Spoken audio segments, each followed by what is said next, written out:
Students, مائی نیم از زینب, اور آج کا جو ہمارا ٹاپک ہے ہم اس کو سٹارٹ کرتے ہیں. وہ کون سا ہے؟ کہتے ہیں important of Islamic ideology of life for education training of Muslim children.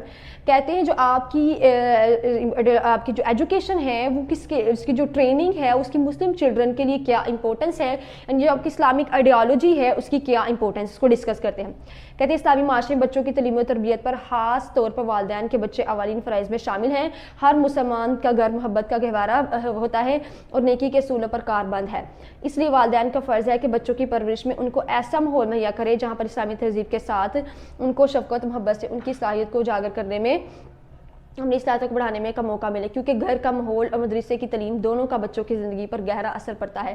اس لیے دونوں درسگاہوں کے درمیان روابط قائم رہنا چاہیے. اس لیے بھی ضروری ہے کہ والدین کا استاذہ سے روابط ہونا چاہیے. پھر کیا کہتے ہیں, ہماری درسگاہیں جہاں محبت محب وطن اور محب یگانیت کی فضا قائم ہونی چاہیے وہاں کشیدگی کے کھاڑے بن گئے ہیں. دیکھیے کہتے ہیں جہاں ہماری جو آپ کی ہمارے محب وطن ہونی چاہیے, یعنی آپ کی کہتے ہیں کہ آپ میں محبت ہونی چاہیے, وہاں پر کیا ہو چکا ہے کہ کشیدگی کے اکھاڑے بن گئے, لوگوں میں ایک بغض آ چکا ہے, اور جوان نسل کے لیے استاذ و والدین دونوں کی باہمی کوشش نے براہ راست لایا جا سکتا ہے. لیکن کہتے ہیں کہ اس بٹکی ہوئی جو قوم ہے, جو آپ کی نوجوان نسل ہے, اس کو استاذہ اور والدین دونوں کی جو پرورش ہے اور ان کی رہنمائی سے ان کو راہ راست پر لایا جا سکتا ہے. اس بات کی اشد ضرورت ہے کہ طلباء کو نظریاتی حالات سے بچنے کے لیے محتاط طریقہ حقائق کو جو مشاہدات ہیں ان کو سمجھانے کی ضرورت ہے. تو ہمارا یہ انٹروڈکشن اسی میں چلا جاتا ہے کہ آپ کی جو ایجوکیشن ہے بیسیکلی جو آپ کی اسلامک آئیڈیالوجی ہے وہ آپ کو یہ کہتی ہے کہ آپ کی یعنی آپ بہت سارے جو مطلب آپ کی چیزیں ہیں آج کل کی دیکھتے ہیں, ٹک ٹاک ہو گیا, سوشل میڈیاز ہوگی, اس کی وجہ سے آپ کی جو نوجوان نسل ہے وہ کہیں نہ کہیں اسلامی نظریہ حیات سے ہٹتی جا رہی ہے. تو وہ کیا کہتے ہیں, وہ کہتے ہیں کہ آپ ان کی بہتر طریقے سے رہنمائی کر سکتے ہیں. کس طریقے سے آپ ان کی یعنی ان تمام چیزوں کے استعمال میں لا کر یعنی آپ والدین اور استاذہ کی رہنمائی سے ان کی بہتر طور پر رہنمائی کر سکتے ہیں. پھر کیا کہتے ہیں, کہتے ہیں کہ آپ دیکھیں اگر ہم صحیح بنیاد پر مسلمان بچوں کے اسلامی نظریات کی تعلیم دیں تو ان میں مندرجہ صاف اجاگر کرے گی حال کے کائنات کا تصور, آئیڈیا آف گاڈ. کہتے ہیں مسلمان بچے اس چیز سے آگاہ ہوں گے کہ اللہ تعالیٰ ہی اس کائنات کا خالق اور مالک ہے, ہر چیز اس کے اختیار میں ہے. انسان کا خالق, کریٹر آف مین, اس بات سے بھی آگاہی ہوگی کہ اللہ تعالیٰ انسان کو پیدا کرنے والا ہے اور اس کائنات کی ہر چیز اسی نے پیدا کی ہے. کہتے ہیں کہ آپ کو جب اگر ہم صحیح بنیاد پر مسلمانوں کو اسلامی نظریات کی بنیاد سکھائیں گے تو ان میں کچھ نہ کچھ چیزیں جو ہیں اجاگر ہوں گی, ان کو سمجھنے کی کوشش کریں گے. کیا کریں گے؟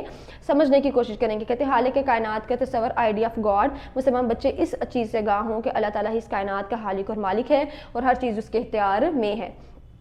انسان کا حال یعنی کریٹر آف مین, اس بات سے گاہی کہ اللہ تعالیٰ ہی انسان کا پیدا کرنے والا ہے اور اس کائنات کی ہر چیز کو اسی نے پیدا کیا ہے, یعنی حاکمیت الہی. پھر اس کے بعد کہتے ہیں کہ آپ کی جو سپیریئر اتھارٹی ہے صرف اور صرف اللہ تعالیٰ ہی حاکم ہے. پھر اس کے بعد وہ کیا کہتے ہیں کہ اللہ تعالیٰ آپ کا حاکم ہے اور سپیریئر اتھارٹی کس کو حاصل ہے؟ صرف اسی کو حاصل ہے. پھر کہتے ہیں انسان میں اس کائنات میں صرف اس کا نائب یا خلیفہ ہے, لہٰذا اللہ تعالیٰ کی حاکمیت کو ماننا چاہیے اور اس کے مرضی کے مطابق اپنی زندگی گزارنی چاہیے. تو کہتے ہیں آپ کا خالق کائنات کا جو تصور ہے وہ یہی ہے کہ مسلمان بچے اس چیز سے آگاہ ہوں کہ اللہ تعالیٰ اس کائنات کا خالق اور مالک ہے, ہر چیز اس کے اختیار میں ہے. پھر کہتے ہیں انسان کا خالق یعنی جو کریٹر آف مین, ان کو پتہ چلے کہ انسان کو پیدا کرنے والی کوئی ذات ہے اور وہ اللہ تعالیٰ کی ذات ہے. پھر کہتے ہیں حاکمیت الہی ہے, صرف اور صرف اللہ تعالیٰ ہی حاکم الہی اور انسان اس کائنات میں سے اس کا نائب یا خلیفہ ہے, لہٰذا ہمیں اللہ کی حاکمیت کو ماننا چاہیے اور اس کی مرضی کے مطابق اپنی زندگی گزارنی چاہیے. پھر کہتے ہیں عطایت رسول, کہتے ہیں اوبیڈینس آف پروفٹ, یعنی اسلامی فلسفہ حیات کی تعلیم ہمارے اندر طاقت عطایت جو آپ کی عطایت خداوندی کے ساتھ ساتھ عطایت رسول کا جذبہ بھی ابھارتی ہے. ہمیں احکام الہی, احکام قرآن مجید اور سوسنا کی روشنی میں زندگی گزارنی چاہیے. کہتے ہیں کہ آپ کو جو ایجوکیشن ہے وہ یہ سکھاتی ہے کہ آپ جو آپ کی عطایت رسول کا جذبہ بھی ابھارتی ہے. آپ کو پتہ چلتا ہے ہمارے جو حضرت محمد صلی اللہ علیہ وسلم ہے وہ کون ہے اور ان کی تعلیمات کا آپ کو پتہ چلتا ہے. اس کے علاوہ آپ کو پتہ چلتا ہے کہ آپ کی حاکمیت الہی یعنی جو آپ کو پیدا کرنے والی ذات ہے وہ اللہ کی ذات ہے. کس کی ذات ہے؟ وہ اللہ کی ذات ہے. فکر یعنی تھاٹ آف فیوچرٹی, آپ کو جو ہے وہ آخرت کی فکر کا پتہ چلتا ہے جس کو آپ دیکھتے ہیں اور آپ اس کے مطابق نیک اعمال کرنے کی کوشش کرتے ہیں. پھر اس کے بعد کہتے ہیں کہ آپ کا جو غلبہ اسلام ہے وہ اس کو ڈسکس کرتے ہیں. بعد اب انسان ریسپیکٹفل پرسن, اسلامی تعلیمات انسان کو بادہ بناتی ہے, اس میں راست گوئی, نیک فرض شناسی اور شائستگی پیدا کرتی ہے. پھر اس کے بعد کیا کہتے ہیں؟ کہتے ہیں اس میں توکل جیسی جو ہے نا وہ تقوی انصاف جیسی اسلامک دار پیدا کرتی ہے. پھر کہتے ہیں عمدہ اخلاق، گڈ مینرزم، انسان میں عمدہ اخلاق پیدا کیا جاتا ہے، بقول ارسو تعلیم کا کام فرد میں نیکی اور عمدہ اخلاق پیدا کرنا ہے، اس سے اچھا انسان بنا رہا ہوں، معاشرے میں اتحاد پیدا کرنا ہے۔ تو کہتے ہیں جو آپ کی ایجوکیشن ہے وہ کیا ہے، کہتے ہیں کہ آپ میں وہ اخلاق، انسان میں عمدہ اخلاق پیدا کیا جاتا ہے، ہر کام تعلیم کا کام فرد میں نیکی اور عمدہ اخلاق پیدا کرنا ہے، اور اس سے انسان بنا معاشرے میں اتحاد پیدا کرنا ہے۔ پھر کیا کہتے ہیں، کہتے ہیں خود شناسی، آپ کی سیلف ریکوگنیشن ہوتی ہے، اسلامی تصور تعلیم انسان کے لیے خود شناسی کا ذریعہ بنتی ہے، انسان اشرف مخلوقات کی حیثیت سے اپنے بلند مرتبہ کو پہنچتا ہے۔ وہ قول شاعر، خودی کو کر بلند اتنا کہ ہر تقدیر سے پہلے خدا بندے سے خود پوچھے بتا تیری رضا کیا ہے۔ قائدان اصلاحی لیڈرشپ کوالٹیز آپ کے اندر ہونی چاہیے۔ کہتے ہیں آپ کو پتہ چلتا ہے کہ علم حاصل کرنے سے انسان میں خود اعتمادی پیدا ہوتی ہے، جس کے نتیجے میں اس میں وسعت نظر اور قائدانہ اصلاحاتیں پیدا ہوتی ہیں۔ پھر کہتے ہیں تعلیم کا اسلامی تصور، یعنی اسلامی کانسیپٹ آف ایجوکیشن، آپ کا جو اسلامی نقطہ نظر ہے اس کی روح سے آپ کی ایجوکیشن جو ہے وہ کیا ہے۔ کہتے ہیں اسلامی نقطہ نظر سے تعلیم افراد کی شخصیت اس انداز سے تعمیر و تشکیل کرتی ہے کہ اللہ تعالیٰ کی سرزمین پر اللہ کی حاکمیت اور نسل انسان کی خلافت کا قائم ہے۔ کہتے ہیں کہ آپ کی جو اسلام تعلیم کا تصور اسلام یہی ہے کہ آپ کو پتہ چلے کہ افراد کی جو شخصیت ہے اس انداز سے تعمیر و تشکیل کرتی ہے کہ اللہ تعالیٰ کی سرزمین پر اللہ کی حاکمیت اعلیٰ انسانی کی خلافت قائم ہو۔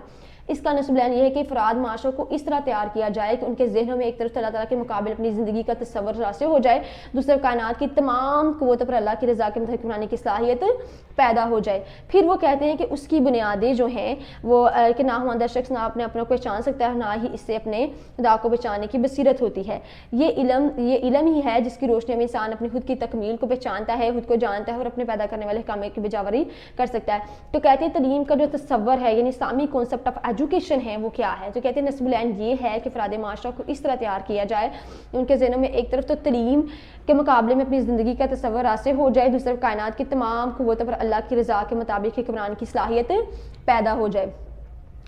پھر وہ کہتے ہیں کہ انسان کو خدا کو پہچاننے کی بصیرت ہو۔ پھر اس کے کہتے ہیں علم ہے جس روشنی میں انسان اپنی خود کی تکمیل اور اپنے پیدا کرنے والے کام کی بجاوری کر سکتا ہے۔ اسلامی تصور تعلیم قرآن حکیم کے حوالے سے کہتے ہیں جو آپ کا اسلام کا تصور ہے وہ قرآن کریم کے حوالے سے کیا ہے، یعنی وہ کہتے ہیں کہ آپ کی جو قرآن کریم ہے وہ کیا بات کرتا ہے۔ کہتے ہیں قرآن کریم میں اللہ تعالیٰ نے بہت ہی جگہ علم کے بارے میں فرمایا ہے کہ اللہ تعالیٰ نے ان کے درجات بلند فرما دیے جو تمہارے درمیان ایمان اور علم رکھتے ہیں۔ کہتے ہیں جو اللہ تعالیٰ نے دیکھے علم رکھنے والوں کو کتنی فضیلت عطا فرمائی، وہ کہتے ہیں کہ اللہ تعالیٰ نے ان کے تمام کے لوگوں کے درجات بلند فرما دیے جو لوگ علم رکھتے ہیں، جو لوگ کیا کرتے ہیں، جو لوگ علم رکھتے ہیں۔ پھر اس کے بعد وہ بات کرتے ہیں کیا وہ لوگ جانتے ہیں، کیا وہ لوگ جو علم رکھتے ہیں اور جو علم نہیں رکھتے کیا وہ برابر ہو سکتے ہیں؟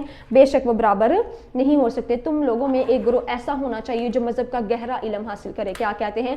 تم میں سے ایک گروہ ایسا ہونا چاہیے جو مذہب کا گہرا علم حاصل کرے تاکہ جب دوسرے لوگ ان سے پوچھے تو ان کو سکھا سکیں۔ اے محمد صلی اللہ علیہ وسلم دعا کریں کہ اللہ میرا علم زیادہ کرو۔ کہہ دیا گیا کہ کہا کہ اللہ محمد صلی اللہ علیہ وسلم سے دعا کرنے کے لیے کہا گیا کہ اللہ دعا کریں کہ میرا علم زیادہ کرو۔ اس کے بعد کہتے ہیں اس کے علاوہ ہمارے نبی کرم صلی اللہ علیہ وسلم وحی کا آغاز جس لفظ سے ہوا تھا وہ اقرا ہے۔ کہہ دیا گیا کہ پڑھ اللہ کے نام سے۔ اللہ تعالیٰ نے رسول کرم صلی اللہ علیہ وسلم کے منصب رسالت کا ذکر کرتے ہوئے واضح طور سے تعلیم کتاب اور تعلیم حکمت کو بھی آپ کے وظائف میں شامل فرمایا۔ اس کے بعد کچھ کہتے ہیں ایک طرف آپ کو کم وقت تھے لیکن دوسری طرف اسلام کا جو ہے لشکار بھی تھے۔ اس کے بعد کہتے ہیں اسلامی تصور تعلیم حدیث کے حوالے سے کون سی ہیں؟ کہتے ہیں علم حاصل کرو چاہے تمہیں جین جانا پڑے۔ علم حاصل کرنا ہر مسلمان مرد عورت پر فرض ہے۔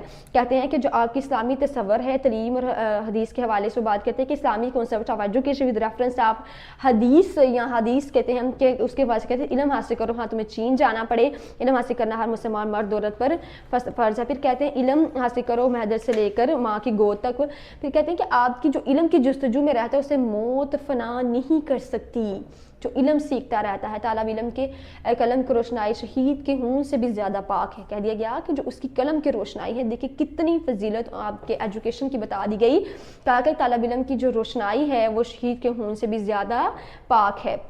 پھر کہتے ہیں طالب علم چنانچہ اسلام نے مسلمانوں کو ایک نیا فلسفہ ایک نیا نظریہ عطا کیا ہے جس نے تعلیم کو مسلمانوں کی زندگی کا ایک بہت بڑا ہی جزو قرار دیا ہے۔ پھر کہتے ہیں کہ آپ کی جو علم سیکھتے ہیں اور سکھانے میں بڑا زور اسلام ایک مکمل ذات حیات ہے، اس کی اپنی تہذیب اور ثقافت ہے۔ اسلامی نظام تعلیم اور اسلامی روایت اقدارات کو رکھنے اور اس کی حفاظت کرنے میں مدد دیتا ہے، اس طرح سے اسلامی نظریات کی عکاسی کرتا ہے۔ تو اسٹوڈنٹ یہ دیکھیں آج کا جو ہمارا ٹاپک تھا وہ یہی تھا کہ مسلمانوں کی تعلیم و تربیت کے لیے اسلامی نظریہ حیات کی امپورٹنس ہم نے ڈسکس کی کہ وہ کون کون سی تھی. ہم نے دیکھا کہ اگر آپ کو پتہ ہو تو جیسے آج کا دور ہے تو کہہ دیا گیا کہ اس دور میں آپ کو جو نوجوان نسل ہے اس کو حرام ہونے سے والدین اور استاذہ کی رہنمائی بچا سکتی ہے. ان کو پتہ چل سکتا ہے کہ خالق کائنات کا تصور کون ہے اور انسان کا خالق کون ہے, اسے بنانے والا کون ہے. اس کے علاوہ ہم نے اس کو قرآن کریم کے حوالے سے دیکھا اور کچھ حدیث کے حوالے سے ہم نے اس کو ڈسکس کیا. تو اسٹوڈنٹ آج کا ہمارا یہ ٹاپک تھا اور آئی ہوپ کہ آپ کو آج کا ٹاپک کلیئر ہو گیا ہوگا. اوکے جی, اللہ حافظ. ویڈیو پسند آئی تو لائک کریں, اپنی رائے کمنٹ کریں. ایسے ہی مزید ویڈیوز کے لیے ہمارا چینل سبسکرائب کریں اور بیل کا آئیکن دبائیں تاکہ آپ کو ہر ویڈیو کا نوٹیفیکیشن ملتا رہے.